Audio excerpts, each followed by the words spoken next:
A very good day to you, grade 12 learners. Welcome to today's mathematical literacy lesson. My name is Mampani Kekana, as usual. This lesson is brought to you by the Gauteng Department of Education in collaboration with Siboney Discovery Center, Pakama Research. So, boys and girls, as you know that we are just about to start with the mid-year examination. I'm quite sure that at school level you are busy wrapping up the ATP if you are not busy with the revision. Okay, so please make sure that you prepare yourself for the mid-year examination, and remember that is going to count a lot in your SBA mark. So boys and girls, in today's lesson we're going to focus on maps and plans and other physical representations of the physical world. Okay, so the subtopic is scale and maps. Now, boys and girls, this is the easiest section in paper 2.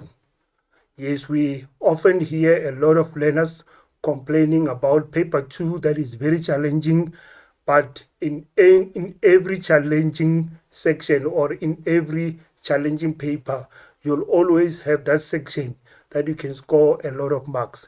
Like in this case of paper 2, maps and plans are the easiest concept where you can score a lot of marks.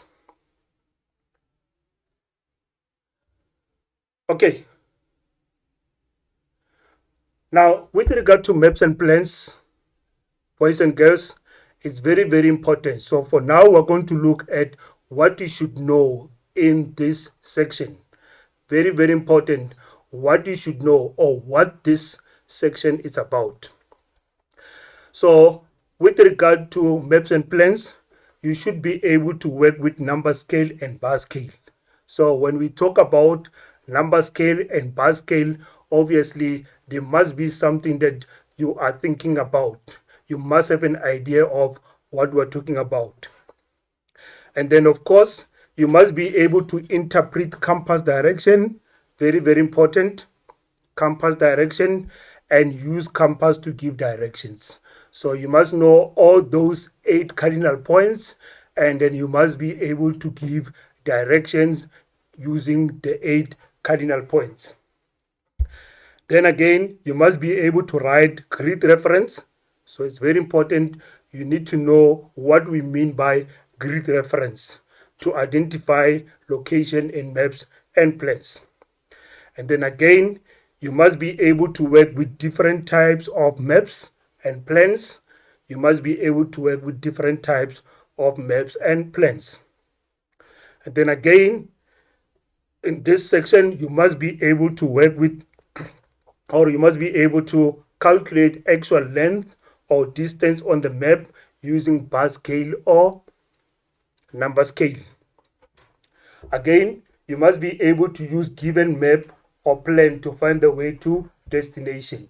So if you are given a map and then they ask you to indicate a direction from one point to another point, you must be able to do that. Determine the scale in which map or plan has been drawn in the form of 1:2. So very, very important. We know that in some cases they can give you a scale and then they ask you to use the scale, but in some cases they can give you information and then they ask you to determine a scale.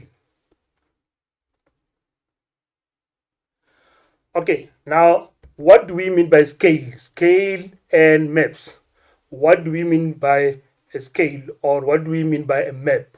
So remember, it's very, very important that every concept that you are working with in Maths Lit, every concept, you cannot be working with certain concepts, but when they ask you for a definition and you don't know, sometimes you might have an idea, you might have a picture of how that object looks like, okay? But in some cases, the examiner might ask you to give a definition.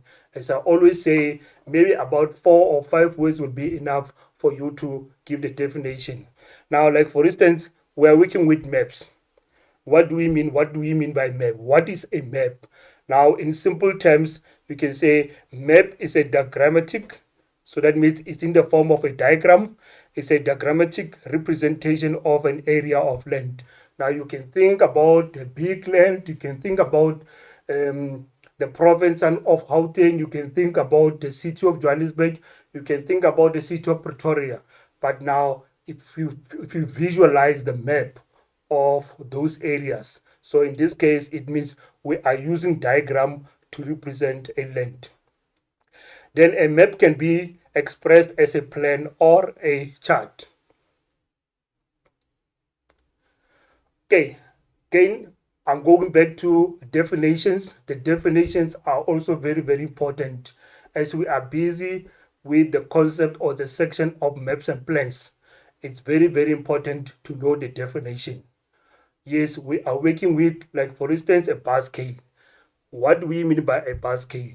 Now, a bar scale, you can say it's a line or a bar that provides a visual indication of distance and size on the map.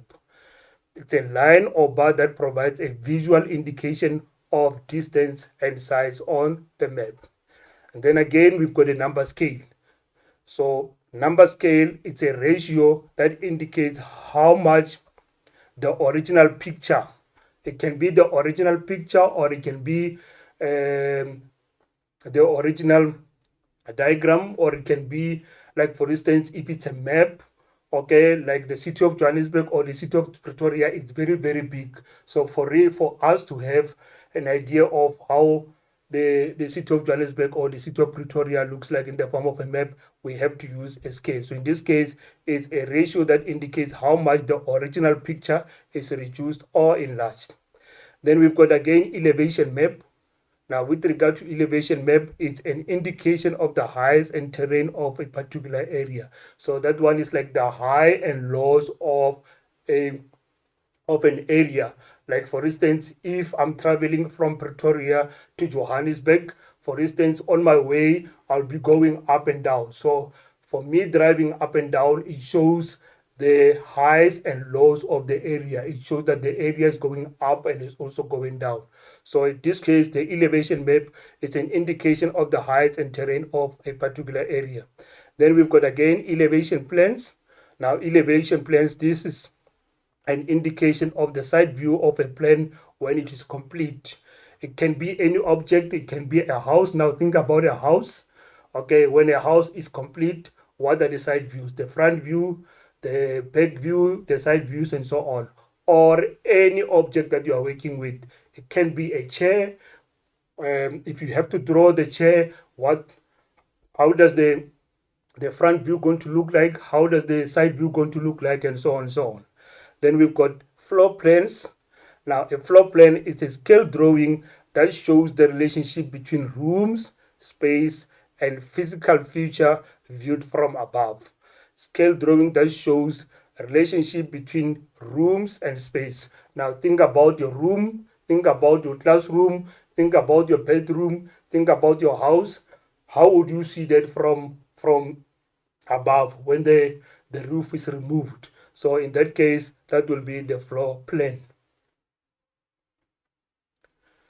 Okay, and then of course we've got street maps. As you are busy with maps and plans, we also have street maps. What do we mean by a street map? It's a map of a town or city showing the position and names of all the streets. Okay, now obviously if you want to know about a street map, so this must be a street map. Sorry for the spelling there, but the street maps, it's a map of a town or city showing the position and names of all the streets. And then of course we've got the route map.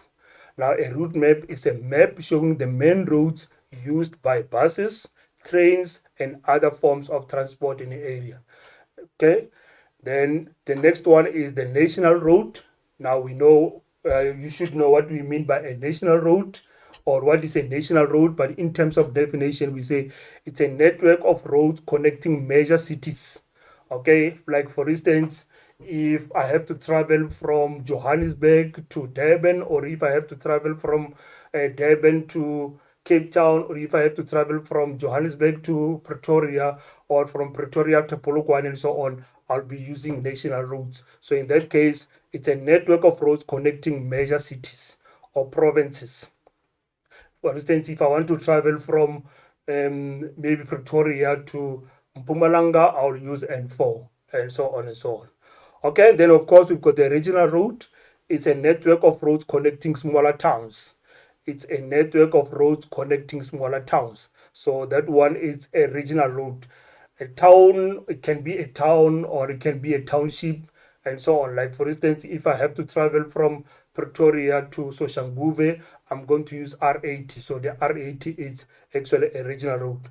Most cases, actually, where a road is denoted R, if we say R80, if we say R71, if we say R501, and so on. So those are regional roads. Then we've got municipal road. This one in most cases, or they are actually denoted by capital letter M. This one is a network of roads connecting a town with neighboring suburbs. Okay, now within the city of Johannesburg, there are neighboring suburbs. So the roads that are connecting the CBD of Johannesburg and the neighboring suburbs, that will be the municipal roads. They are denoted by letter M. Okay, so with regard to number scale, I'm going to look at this. Now we know that the format of a number scale is if you've got 1 is to 500. If you've got 1 is to 500. Now some learners would ask, what if I've got 500 is to 1? Now if I've got 1 is to 500, is it the same as 500 is to 1? Okay, now usually what I will explain, I'll give them an example with the pictures that you see there. Okay, there we've got an elephant and there we've got a mosquito. Now think about the size of an elephant. I'm sorry, think about the size of an elephant. An elephant is very huge. It's very huge, boys and girls. Okay, for us to have an elephant in a book, it means we have to reduce the size of an elephant. So in this case, the elephant has been reduced. The size of the elephant has been reduced. But now think about this.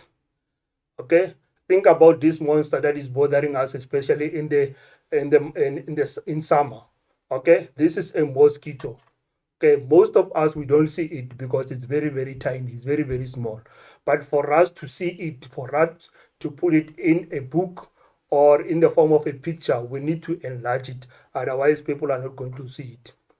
So if I've got 1 is to 500, so 1 is to 500, it simply means what we see on the picture, it's actually being reduced by, it's actually 500 times bigger than what it is in reality.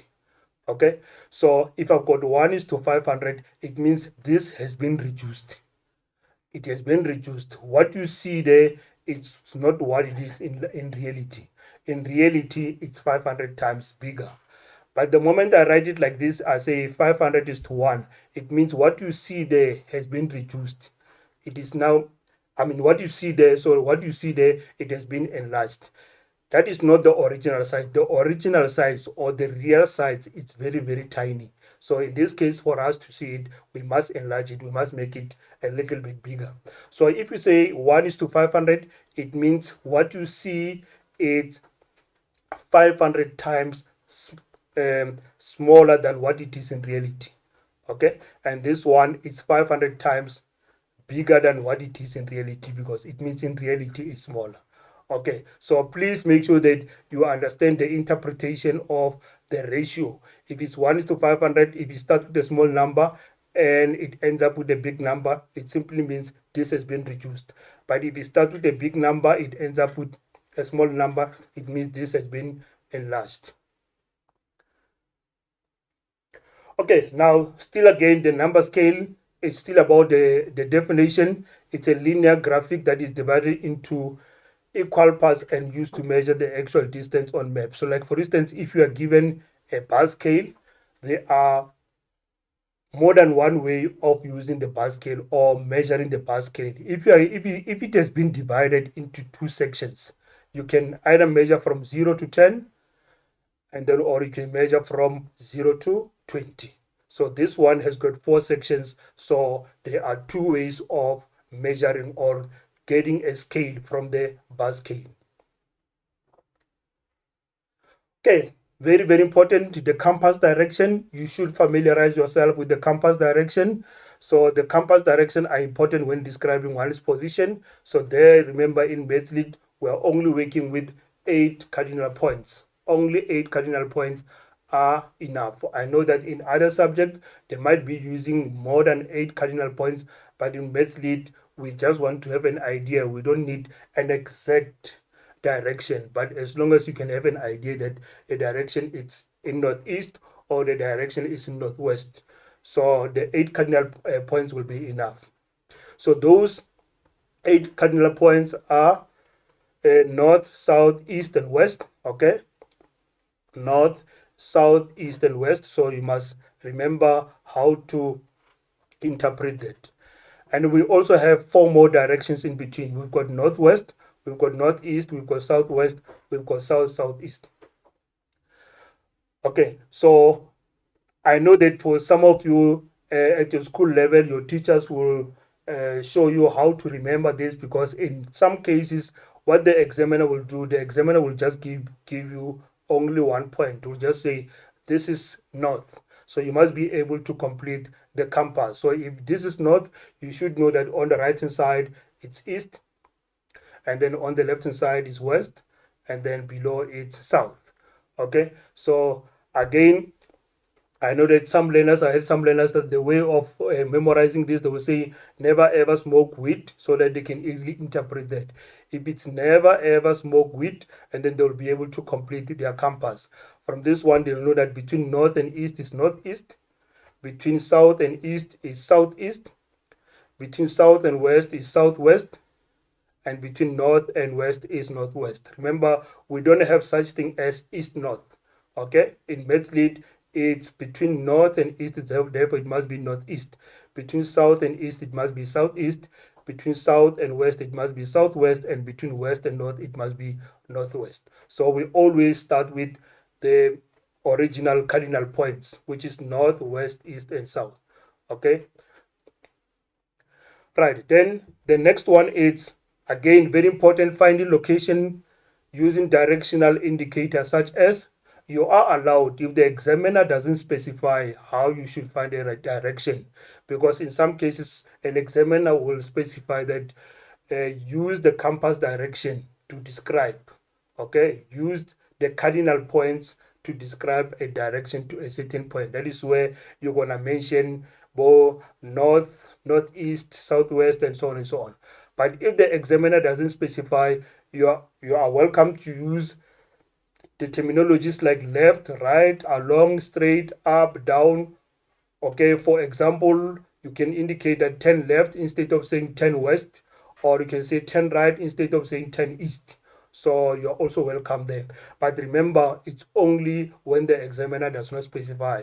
In some cases, the examiner will specify that you must use the cardinal points.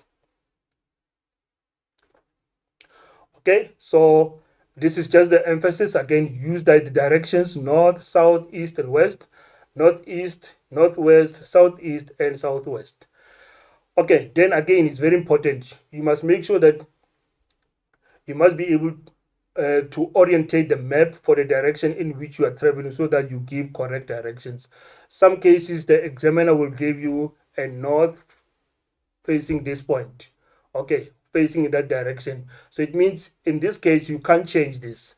You can't change for you to understand it, because most of you'll be used to a situation where north is pointing up. So what you need to do, you just need to turn your question paper around, okay, so that you can have a clear direction.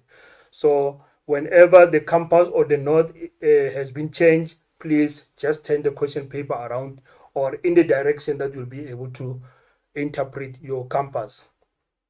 And then again, they say on a map, there's usually more than one route. Like for yourself, when you leave the school and maybe you walk home, there'll always be one way to get home, but there'll always be the shortest way to get home. So when you give a direction, let us please try by all means to give the shortest route. And then you need to mark your selected route on the map to make sure that you don't miss out on any details. If, let's say, for instance, the examiner will say explain a direction to a certain point, and then you can see it on the map. The first thing that you can do is to take your highlighter or you take your pen, then you indicate that before you give the direction. You make sure that this is the direction that you are going to take. This is the direction that you are going to take. And from that one, you'll be able to write. Then once you highlight it, you won't miss anything. But please make sure that you highlight or you indicate with a pen or a pencil, and then after that you can start writing down your direction. And then again, as I said, you are welcome to use 10 left or 10 right if the examiner doesn't specify that you must use the compass direction. Again, it's very, very important. You can imagine yourself if somebody has to give you a direction. You can't just say you go this way, you turn right, you turn left, and then that's all. In most cases, it will be more understandable if you mention the name of the street. Or maybe you can just say you call street number one if you don't know the names of the street. And then street number one, street number two, street number three, and then you turn right. But obviously, in this case, because the map will be given, if the map is given, you'll be able to see the street names there. So please make sure that you mention the street names as well. Right. Now, here we've got typical exam questions. Okay, typical exam questions. And this question was taken from IEB November 2020. It was in paper 1 and in question 3. Okay, now boys and girls, based on all the concepts that we have summarized at the beginning of this lesson, and then the same way at school level, when your teacher, before you do the questions, obviously your teacher will explain certain concepts. Okay, so once you understand those concepts, it means you'll be able to answer any question. So in this question, there shouldn't be anywhere where you see a terminology that you never saw in the explanation of the concepts. So the explanation of the concept or the explanation of concept, it's actually a foundation of all the questions. So in this question, they say Pilgrim's Rest is a small museum town in Mpumalanga, South Africa, which is protected as provincial heritage site. It was the second of the Transvaal goldfields, attracting a rush of prospectors in 1873. Soon after the magnet diggings started some 5 kilometers, which is 3.1 miles away. Use the map above. It's actually supposed to be use the map alongside to answer the questions that follow. Then the question here is give the grid reference of Joubert Bridge. Give the grid reference. Boys and girls, we spoke about a grid reference. It shouldn't be a new thing to you. In the explanation of the concept, is where we spoke about a grid reference. What do we mean by a grid reference? Okay, now if you look at the map that is given, okay, the map, okay, the part of the maps are divided into different blocks. You can see different blocks there. Okay, in total, if you look at this one, we've got 1, 2, 3, 4, 5, 6, 7 blocks sideways, and then we've got 5 blocks up and down. So in this case, each block represents a grid reference. Each block is a grid in this case. And then in each and every grid, for most of a grid, you will see there are places that are indicated there. There are places that are indicated there. Like for instance, if you look in this block, okay, there's a place that is indicated there. The place there, it's a museum. A museum that is indicated there, it's in this grid. Because of the block, we say in this grid. So how do we name this grid? The grid we say it's A1. Okay, we prefer that we must always start with the letter. So this one will be A1. Then if I go to another place, if I look at this one, then I can see that this is in this block. So this is the grid reference. My grid reference for this place will be C5. Okay, so with this question, I'm looking for the Joubert Bridge. Now again, boys and girls, remember, if you interpret a map, on each and every map, the name next to the actually what they do is they will indicate the position of a place using either a star or a dot. So a dot is the one that shows exactly where the place is, not necessarily the name. Because in some cases, you might find that the name, even though it's indicated on the grid, it's actually overlapping. So the name, like for instance, if you look at this one, okay, it says the residence. But if you look at the residence, the star there, it's in block number G4. But if you look at the name is in G4 and also in F4. So don't find it very difficult there. What we look at the symbol that represents a place. In this case, all the places are indicated by stars. So each and every star represents the position of a place. So for this one, we're looking for a Joubert bridge. So if we look on our map for a Joubert, okay, so there we've got the residence. Okay, there's the Joubert bridge. Okay, so likely in this case, the Joubert bridge, the name and the star are in the same block. So I don't have to worry, but my focus must actually be on the star because the star is the one that indicates the position of the place. So in this case, the Joubert bridge will be in B3. So the answer for this one will be B3. Okay, remember we say you always start with the capital letter. You don't start with the number. Some learners tend to say it's 3B. If you say 3 by B does not actually make sense. It might be correct, but it sounds much better if you say B3. Okay, now another typical exam question. It's Mr. Johnson stays in Johannesburg but regularly travels to Durban. He uses the following route map to plan his trip to Durban. The map is indicated there on the side. Then they say, use the information on the route map to answer the questions that follow. Okay, the question is, explain what a route map is in the context of the question. Explain what a route map is in the context of a question. Now, this part of context of a question or of the question, it's actually very common. Remember, we've got a general definition. We've got a general definition.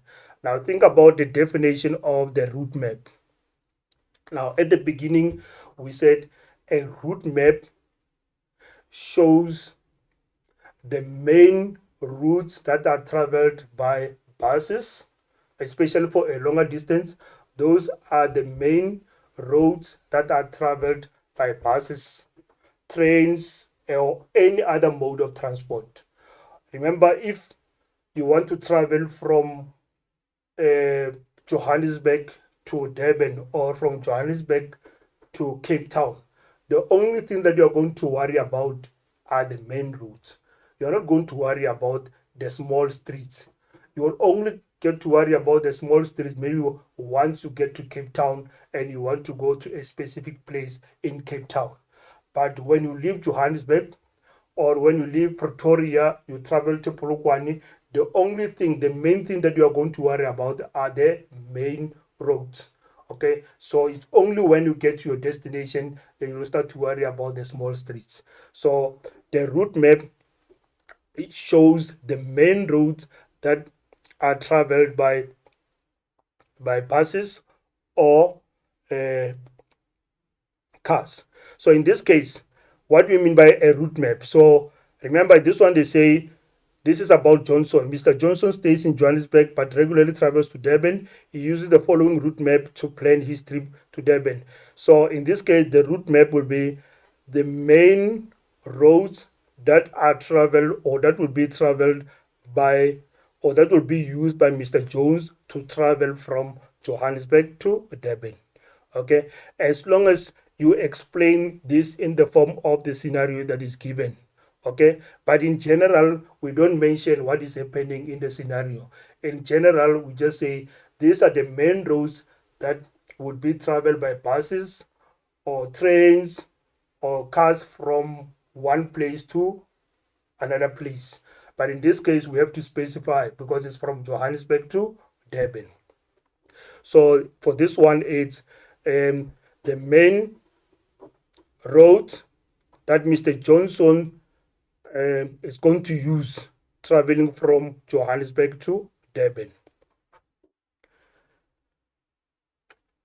Okay, then the next typical exam question is write down the national road. Boys and girls, you must know what we mean by national roads. In South Africa, it is those roads that are denoted by capital letter N. Whenever you see a road denoted with capital letter N, it means it's a national road. And national road, in most cases, it connects provinces. Okay, it connects provinces or it connects big cities. Now this one is write down which national road, then in brackets they say S, letter S. So if they put letter S, it means there might be more than one. So you need to check. From Johannesburg to Durban, for this one, there it is. So I only see one N there. So there's only one N, which is N3. So for this question is N3. Easy as that. These are the type of questions that you cannot afford to lose. Remember what I said? This is the section that you can actually score a lot of marks in paper 2. Okay, since most of you find paper 2 a little bit challenging, especially in terms of measurement. But we also have the easier section, like maps and plans. You can see how easy this question is. Okay, then the next question is Mr. Johnson decides to travel to Durban via Newcastle. So if we look at from Johannesburg to Durban, it's N3, straight N3. Okay, then the other alternative is from Johannesburg, there's R23, and then there's Newcastle. So via Newcastle, obviously, it's not via N3. So this is via Newcastle. So for Newcastle, it's going to be from Johannesburg, this route, this one, and then obviously from here it's going to be back to N3. Obviously, there'll be reasons why Mr. Johnson will have to use that route. Some of you will think that, okay, why can't he just use the national road? But obviously, there might be other reasons. But now in this case, they say name 2 towns besides Newcastle. So 2 towns. So the first one is Standerton. Okay, so we've got Standerton. That is the first one. And then the next one is Volkstraat. Okay, Volkstraat is the next town.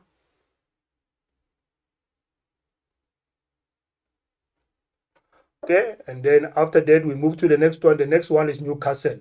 Okay, but Newcastle, they said besides Newcastle, so we can't mention Newcastle. Let's see, but they were looking for 2. So let's see. Okay, then we've got the next one. Okay, there we've got Pietermaritzburg. Okay, of course they were looking for 2, but even if maybe you missed the first one, you can still find another one there. So it's actually Standerton and Volks Strust, and then or you can say also Pietermaritzburg.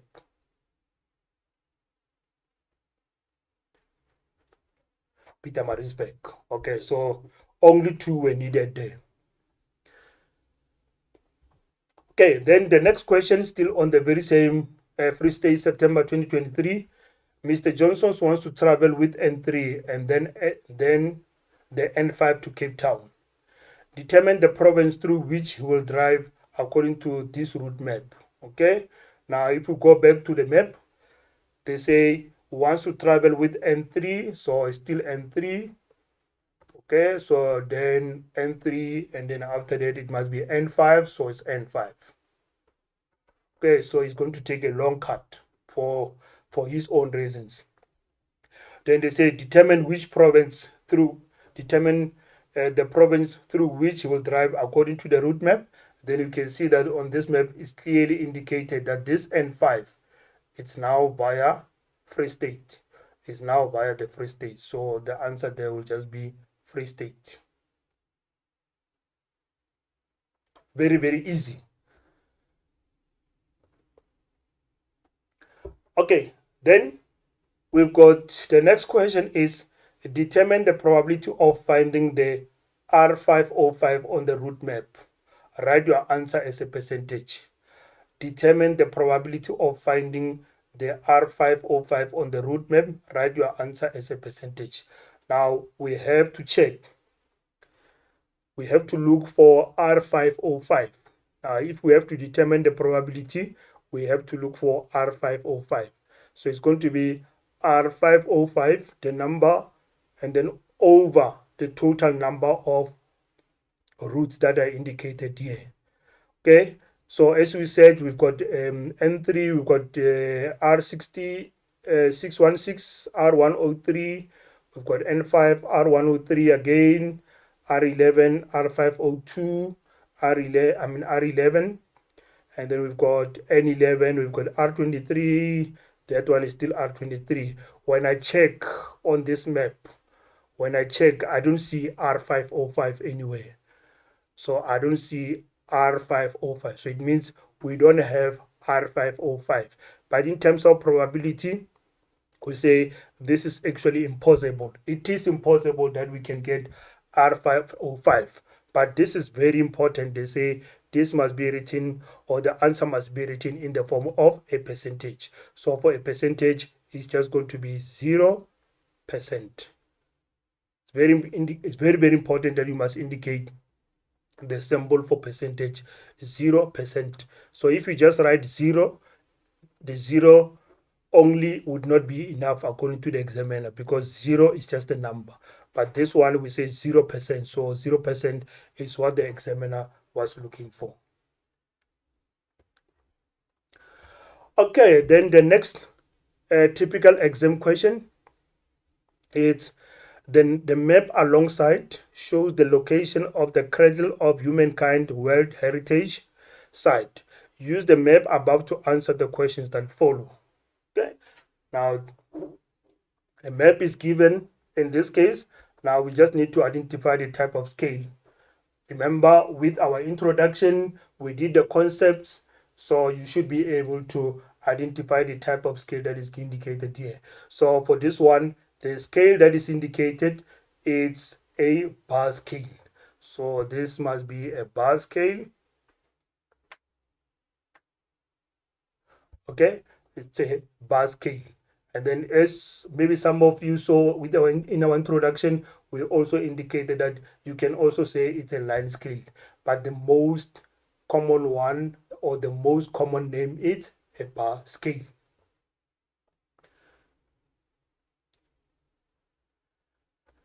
Right, then the next question is, in which province is the Cradle of Humankind mainly situated? In which province is the Cradle of Humankind mainly situated? So it means in this case you should know the names of all the provinces in our country. So if I check on the map, okay, how many provinces are indicated there? Okay, so there I've got Mpumalanga, I've got Limpopo. But remember, look at this. Okay, there you've got the whole map of South Africa. You've got the whole map of South Africa.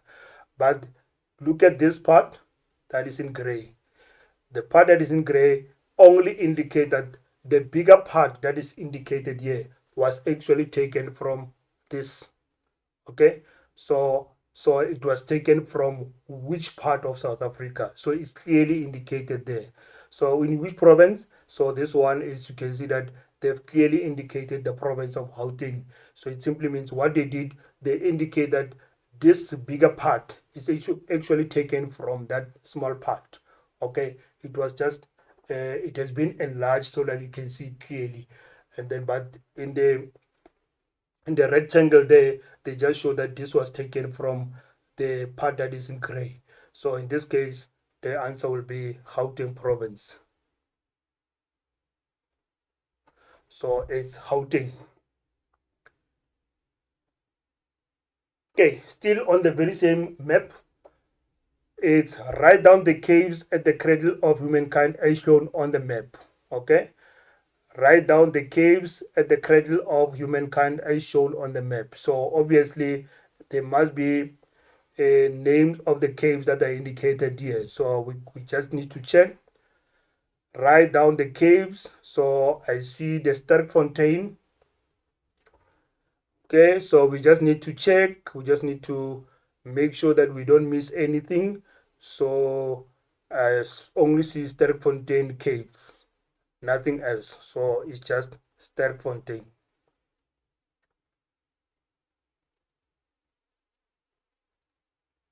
Very easy, boys and girls. Very, very, very easy. Can you see how easy these questions are? And this is where you cannot afford to lose the marks. Okay. Now remember, every easy question in Mathlead counts 2 marks. Now you can imagine how many marks you could have scored up to so far. How many marks you could have scored because of all the easiest questions that we have done up to so far. So this one is just easy as one of those questions. Okay, then the next one is measure in millimeters. Now, boys and girls, very, very important. You see that in this case, you need to measure, right? Very important that you know how to use your ruler. Very, very important. It's very important that you know to use a ruler. And as I always advise learners, the same way with a calculator.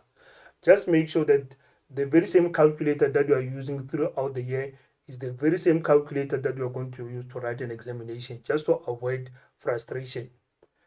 A ruler that you are using, make sure that it's either the same one or a similar one, but don't take totally different ruler because you might get confused. Who knows that you might just grab any calculator. When you get into the exam room, you realize that the ruler is not in millimeters, it's not in centimeters, it's in some different units. So just make sure that if you are using the millimeters ruler or you are using the centimeters, just make sure that when you get into examination, then the ruler is also calibrated in the same way. So for this one, they say measure in millimeters the length on the map from Maroping Visitor Center to the center of Johannesburg and determine the actual distance. Right.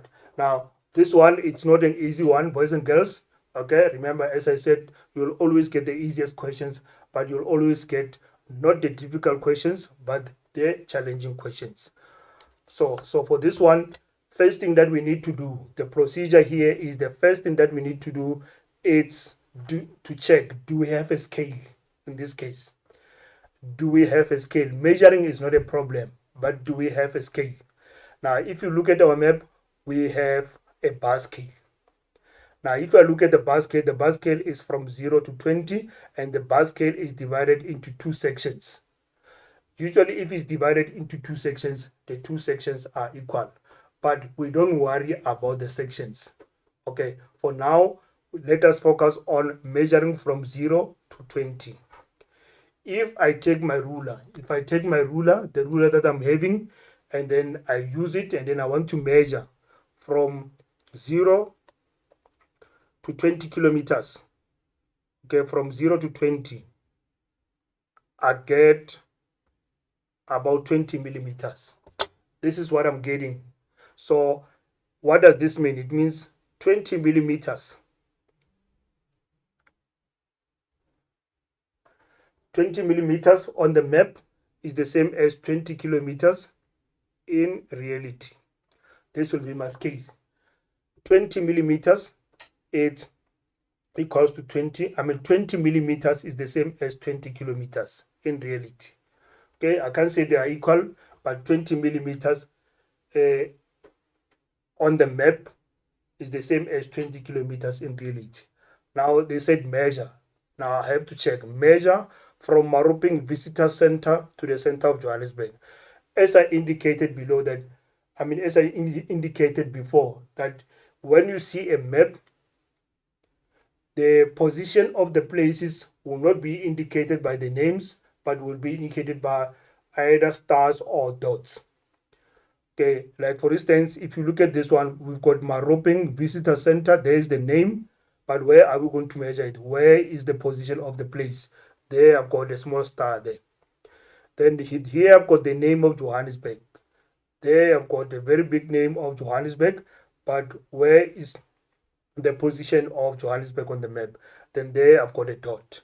So it means if I have to measure between Maropeng and Johannesburg, I have to take my ruler, okay? And then the zero, I must place it at one of the two places.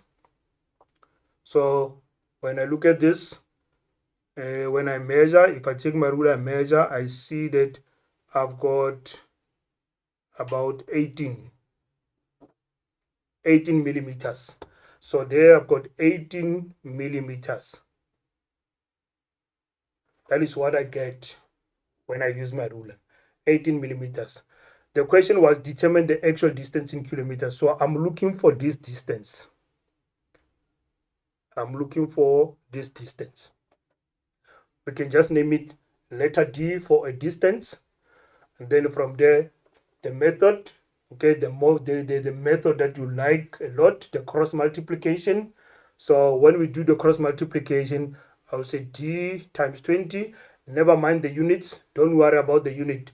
What we are looking for is going to be in kilometers, because you can see that D is in the same, it's just below the kilometers. So whatever I'm looking for automatically will be in kilometers. When I cross multiply, then I get 20D equals to, if I take 18, I multiply by 20. Okay, you can use your calculator. 18 multiplied by 20, then I get 360. So there I've got 360. Okay, never mind the unit. Then I divide by 20, divide by 20, then 360 divided by 20. So if I take 360, I divide it by 20, this will give me 18. So this is 18, and this 18, I know that it is now 18 kilometers. Okay, this is 18 kilometers. Okay, boys and girls, it looks a little bit challenging, but that is not the case. If you practice and practice and practice, like I said, this is where you should be able to score a lot of marks. Because for me, compared to, I'm not saying measurement, it's very difficult. Like I said, it's just challenging. So you'll always get those challenging topics. So it means you'll have to practice a lot for you to understand them. This one, if you practice and practice, I promise you, you might even get all of them correct. Okay, the next question, you will see, boys and girls, these questions, all of them are similar. We are just we're just making sure that everything is in your head. It's just the repetition of the question. The questions are similar. In most cases, the procedure of doing the answers is the same, but that is how you practice. When you practice using the same method, and once you are used to that, then you move to the next one. You practice and practice and practice until you understand the concept. Then you can go to other concept. Right. This is another typical exam question which was taken from Eastern Cape, September 2023. It was in paper 2. Alongside, it's a map of New Zealand. The Jones couple from Auckland are planning a trip around New Zealand. Use the information above to answer the questions that follow, or use the information to answer the following questions. Okay, it's actually alongside. Give one advantage of using a bar scale. Okay, if you look at the map that is given, the type of scale that is given there, it's a bar scale. Okay, it's a bar scale. Now they say give one advantage of a bar scale. Now remember, boys and girls, if I have to measure the length of the bar scale, okay, so if I have to measure the length of the bar scale, in this case, I'm just giving an example. Let's say I measure this and then I get 20 millimeters. Okay, and then I get 20 millimeters. And then if I have to measure a distance between two places, then I get, let's say, 80 millimeters. Okay, for the bar scale, I get 20 millimeters, and then for a distance between two places, I get 80 millimeters. Right. Now, what is going to happen if I have to enlarge? Okay, what's going to happen if I enlarge the map? Now think about this. Uh, think about the house plan, or let's say, for instance, you've got a picture. You are drawing a picture, and then that picture you want to make it bigger. Okay, obviously you're going to photocopy it, or you're going to make it you're going to make a copy, and then obviously there's going to be an option where you can enlarge it. So enlarging it, it means you're going to make it bigger, or in some cases you want to make it smaller. It's also possible. So if I take this, imagine this being a picture. If I'm going to enlarge it, the distance is going to be bigger after the measurement. Let's say after enlarging it, now I measure it, I get 160. But this one, if I measure it, it's also going to be bigger. If I reduce the picture, the distance is going to be reduced. And then what's going to happen to the bar scale? The bar scale is also going to be smaller. Right. So what is happening in this case is, what is the advantage of the bar scale? So the bar scale is also going to increase. If I increase the map, the bar scale is also going to increase by the same size. If I reduce it, the bar scale is also going to be reduced by the same size. Okay, so the advantage of the bar scale is it's always going to give me a true reflection. It's always going to give me a true reflection. Okay, maybe let me explain it again from the point of a ratio scale. A ratio scale is 1:20. I'm just giving an example. Now, if it's 1:20, what does this mean? It simply means what you see there is 20 times smaller. Maybe let me say 20,000. Okay, it means this, what you see here, it's 20 times smaller than what it is in reality. Okay, if I take the very same map, then now I enlarge it, I'm still going to have 1:20,000. Whatever I would have enlarged, I will still have the very same enlarged picture. That will be 20,000 times smaller than what it is in reality, but that will not be true. Okay, but with the bar scale, if I enlarge this, this one is always going to be enlarged. So give one advantage of using a bar scale. So a bar scale will always give a true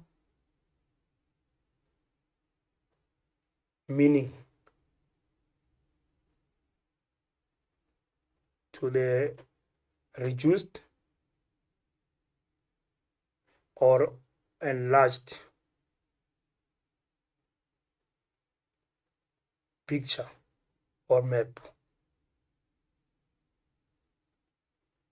Okay, it will always give a true meaning or a true size. Okay, it will always give us a true size or meaning to the reduced or enlarged picture. So because when I enlarge this, it's also going to enlarge. When I reduce it, it's also going to be reduced. Okay, then the next question is still on the very same map. The distance measured on the map between Auckland and Queenstown is 79 millimeters. So this one, it's already been measured. You don't need to measure it. Calculate to the nearest kilometer the actual distance between Queenstown and Auckland. Calculate to the nearest kilometer the actual distance between Queenstown and Auckland. So where do we start with this one, boys and girls? It looks almost the same as the previous one. It is slightly different. As you know that the examiners in some cases don't try to trick you, but eventually the methods are more or less the same. Okay, what do we need in this case? We need to know the scale. Is the scale given? Yes, the scale that is given here is the bar scale. So from this one, from the bar scale, we can actually come up with the measurement. We can know how many millimeters on the map are equals to how many kilometers in reality. Okay, then where do we start? I'm going to take my ruler again. I'm going to measure the length of the bar scale. If you look at the bar scale is divided into 1, 2, 3 sections. So the 3 sections are equal, but we always say measure the entire bar scale. just to make it easier for you. Measure the entire bar scale, especially if they are only in 1 unit. So if I take this and then I measure, there I've got my ruler. On my ruler, I get about 25. I get 25 millimeters. So it simply means, according to the bar scale, 25 millimeters is the same as what is indicated there, 450, is the same as 450 kilometers in reality. It's a very long distance. Okay, 25 millimeters when I measure it with a ruler. Okay, so it's the same as 450 kilometers in reality. So then what is the next one? The next one I'm supposed to measure, but I don't measure in this case because the measurement is given. So it's 79 millimeters. So I want to know, what about 79 millimeters? So for 79 millimeters, what am I looking for? I'm looking for a distance. A distance, I know that most of you like X, okay, but it doesn't matter for me. Okay, I choose letter D in this case, D for a distance. If I had to choose X, I wouldn't know what X represents because X is something of the past. Okay, so now we need to cross multiply. If we cross multiply, it's 25 multiplied by D, we get 25D, and then we say 79 multiplied by 450. If I take my calculator, I say 79 multiplied by 450, then I get 35,550, 35,550.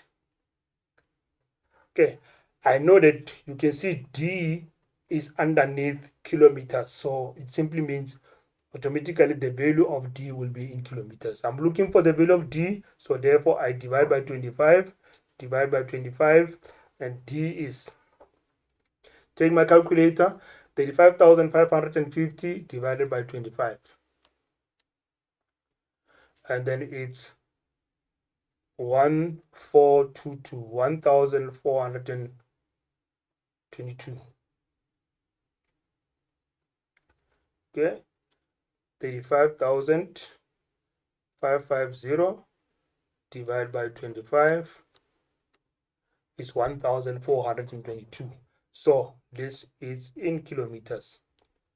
Okay, so the distance is 1,422. The question was to the nearest kilometer. So in this case, it means if I had to find a decimal, if I had to find a decimal answer, I would round it off to the nearest whole number.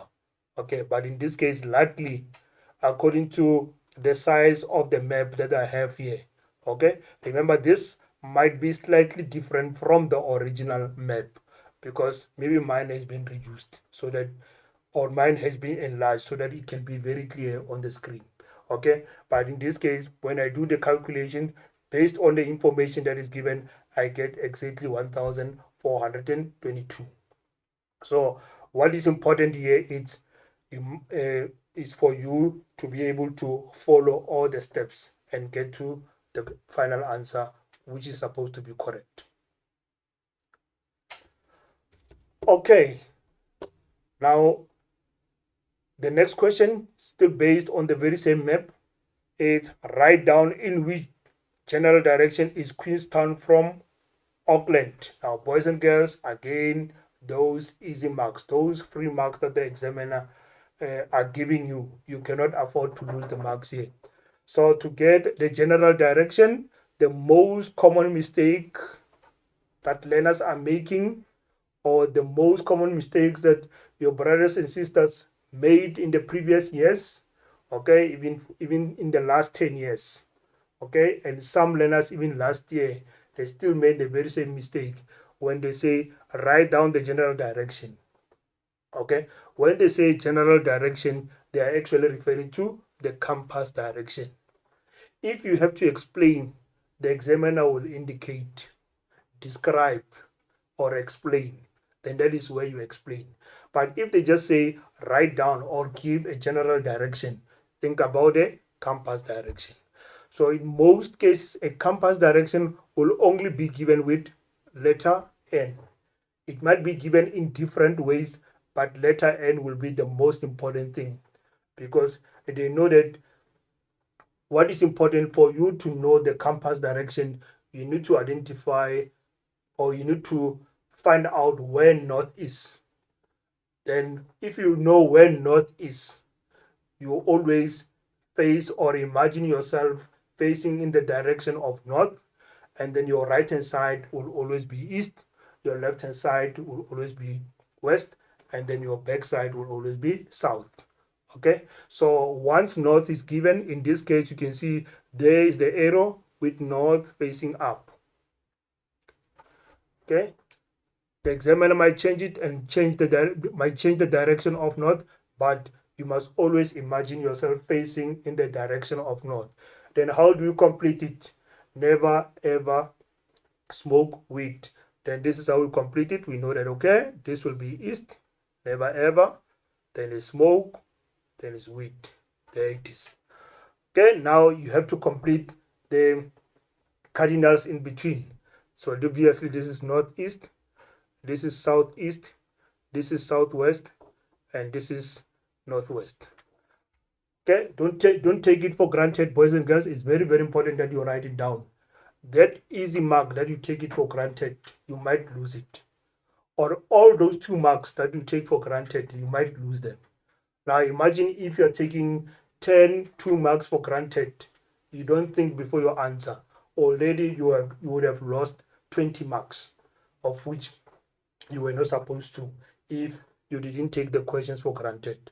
Okay, now the general direction, they say write down in which general direction is Queenstown from Auckland. So Queenstown there from Auckland. So in other words, if I'm from Auckland and going to Queenstown, where am I going to point? Where am I going to point? Or in which direction am I going to point Queenstown? So from here, then I'm going to this way. So according to the compass, it must be southwest.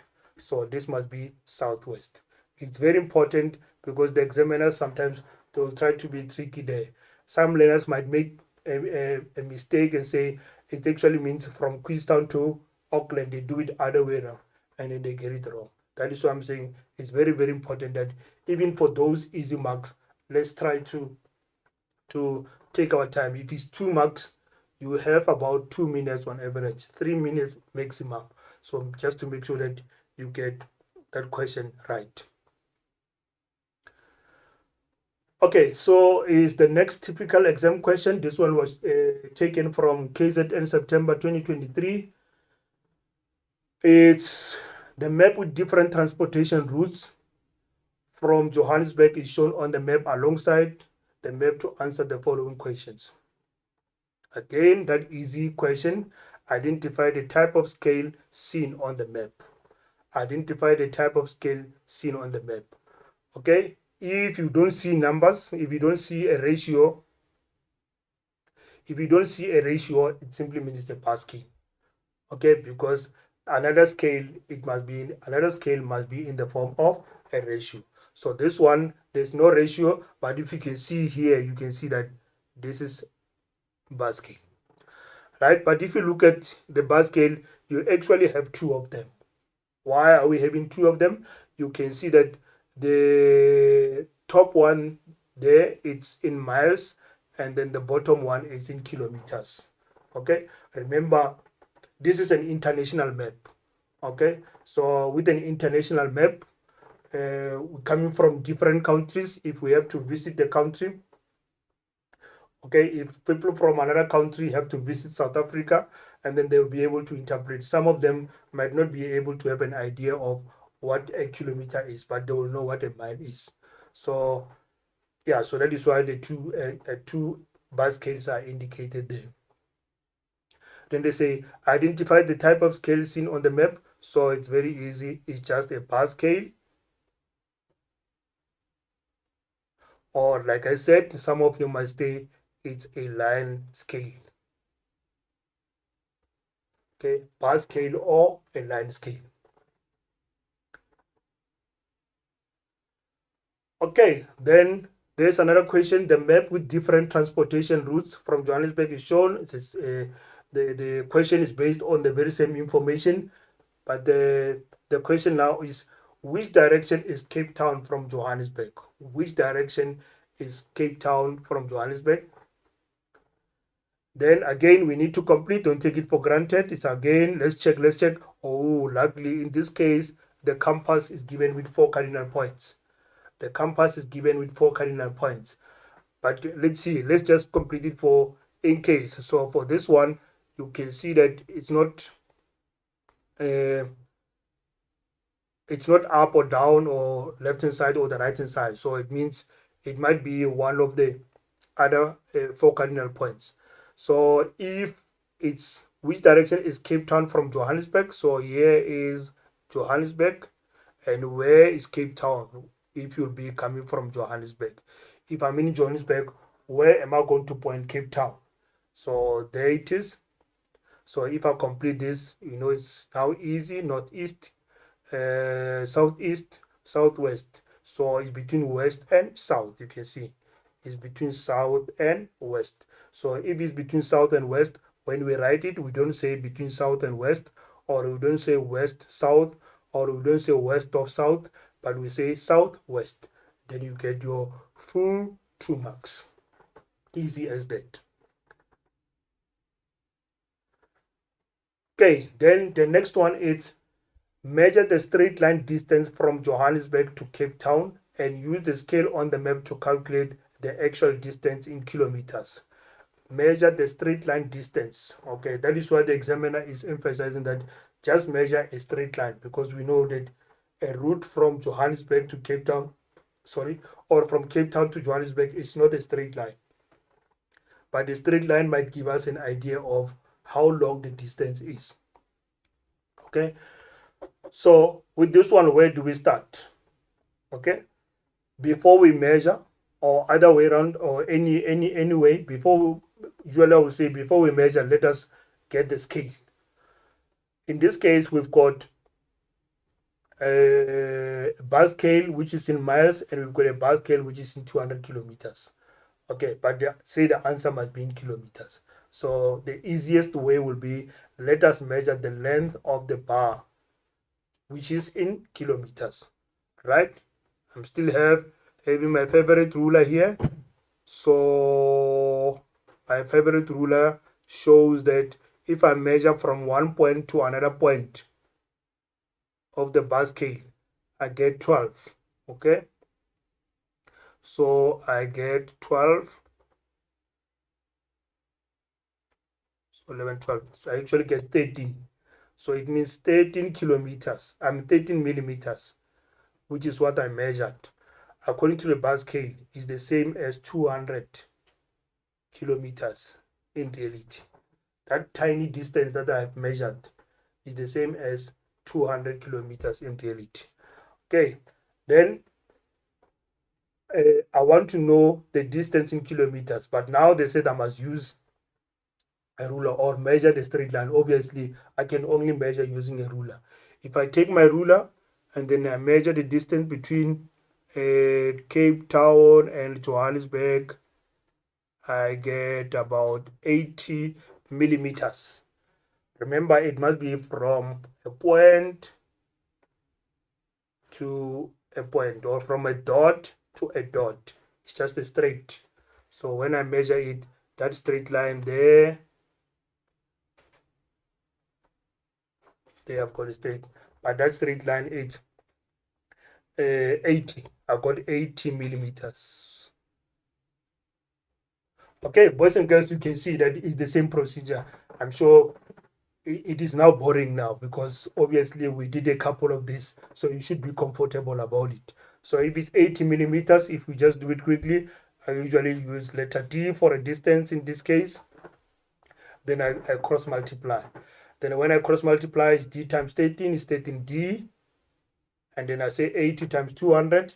If I say 80 times 200, then I get 16,000. So it's 16,000. Never mind the unit for now, but we know that eventually our answer will be in kilometers. then divide by 13, divide by 13, then the distance will be 1000. Okay, it's actually 16,000. Sorry, I said 1,600. It's 16,200 times 80. It's 16,000. And then that 16,000 I divided by 13. And this will give me about 1,230. 1,230 kilometers. That is the distance. 1,200. It's actually 1,230,76. Let me do it like this. D is equals to 1,230,76, 769231, and so on. Please, you need to check it with your calculator. Actually, I hope you are also checking with your calculators to ensure that you are getting the same answers. Okay, so this is the one that maybe the examiner would say rounding up to the nearest kilometer. Rounding up to the nearest kilometer, it simply means this will be 1231 kilometers. That is for in case they say round it off. But if they don't specify rounding, it means the examiner is not interested in rounding. Okay. But even if the examiner is not interested in rounding, if you decide to round off, make sure that you round off correctly. Okay, the next question is also about maps. Alongside is a map of the South African coastline and the interior parts of the country, including some neighboring countries. Okay, what I like about maps and plans, it's in most cases the answers are there. Okay, the answers are there. It's like you are reading a comprehension, and then they ask you questions, and then the answers are there. Okay, so this one is state the two rivers that appear on the map. State two rivers that appear on the map. So obviously you are going to look for a river there. You are going to look for any name that has got a river. Okay, so if I check on the map for river, I see this one is orange. I see Orange River. So Orange River.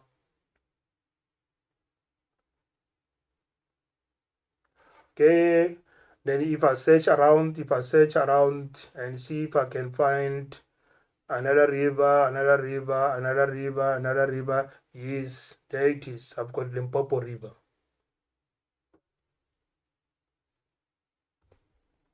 Sorry, must be separate words. Limpopo River. So they said two. So I have mentioned two. I don't have to search anymore if there's one more. And name the ocean on the eastern side of South Africa. So for you to know the eastern side, it means you must know your compass. Okay, you don't take it for granted. Which side is the eastern side? What we have to look for the compass end. So there's our N facing up. So if N is facing up, then you need to complete. Okay, so you never ever smoke weed. So it means in this case, the eastern side will be on the right hand side as I'm looking on the map. So name the ocean on the eastern side of South Africa. So I might see something about ocean. If I look at this one, I see ATL Ocean. Okay, then but on this side I see Indian Ocean. So it's all along. So this one is just Indian Ocean. Indian Ocean. Okay, right. That is how easy it is. Then the next one again, obviously the answer is somewhere there. Please don't take it for granted, boys and girls. The answer is there. Make sure that you get it right. Name the island closest to Cape Town. Obviously, when they say island, there must be a symbol for island, or there must be the word island. So if I look around, I see there it's Robben Island. So the answer is Robben Island. Okay. Robben Island. So there's the easiest question again. Okay, remember, state one advantage of using the scale shown on the map. Okay, I think we we did a similar question before. Can you see that it's a repetition, but it's about the same concept? They want to know, or they want to see if you understand the meaning of the bar scale. What is the advantage? The advantage of the bar scale is it will always give us the correct size or the correct distance. If we have to find a distance between any two places, it will always give us the same distance. So because when I enlarge it, or when I enlarge the map, the bar scale will also be enlarged. When I reduce the map, the bar scale will also be reduced by the same size. So the advantage is it will always give us a true meaning with regard to the distances on the map. Okay, so the next question is taken from Free State, September 2023. Lilo also advised Leo to do some exercises to assist with the weight loss process. Leo stays in Bloemfontein. The map alongside shows part of a map of Bloemfontein. Use the map to answer the following questions. Okay, identify the type of map shown on the map. Okay, or just identify the type of map indicated. At the beginning, we spoke about the definitions. Okay, we also have different types of maps. You must know which one is which, but from the definition you can actually tell which one is this, because you can see that the streets, the location of places are indicated there. What did we say? Come on, boys and girls, what type of map is this? So the type of map is a street map. Easiest that, street map. That's all, because the street names are indicated, the location of places are also indicated. Okay, they say Leo decided to start exercising on a small scale. His office is located at the corner of Markgraf and Barnes Street. His wife will pick him up at the corner of Selborne Street and First Avenue. Using compass direction, describe. Then here it's where you're going to describe, boys and girls. This is not where you're just going to use a compass direction. This is where you're going to describe. Can you see that the examiner says describe? Now you're not just going to say northwest. You're not just going to say north. You have to explain. Okay. So his office is located at the corner of Markgraf and Barnes Street. So on the map, we need to identify. If you can find one of these streets, you'll be able to find So Markgraf, if I check, there is Markgraf. Okay, and then they say corner of Markgraf and Barnes. So he's there. His office is located there. And then his wife will pick him up at the corner of Selborne Street and First Avenue. So for this one, I have Selborne. Okay, there's Selborne, and there's the First Avenue. So there. Okay. There's that is where his wife is going to pick him up. So if you explain using compass direction, describe Lewis route if you only want to take 110. So obviously from that one, you can take Markgraf, and then you can count the number of streets. It's either you say street number 1, street number 2, street number 3, street number 4, or you mention the names of the street. You must pass or drive over the N8, and then pass Henry, pass Charles, Elizabeth, and then pass the next street, this one which is Kingsway, and then the next street, turn right. So it's only going to turn once. Turn right, and then the next street will be the corner of Selborne and the First Street. Okay, so it means if you had to give a direction in this case, you would only use a direction where it's going to turn once. Okay, there are other directions, but in this case, the examiner stated clearly that this person must turn only once. If you use any other direction where it's going to turn more than once, then you're not going to get marks for it. Okay, so that is how, but in this case, the important part is you need to describe. Remember the other one we said you just give a compass direction. So boys and girls, unfortunately, we have ran out of time. So this will bring us to the end of our lesson. I hope you have enjoyed. And then thank you very much for watching this lesson. And then I will see you next time. Goodbye.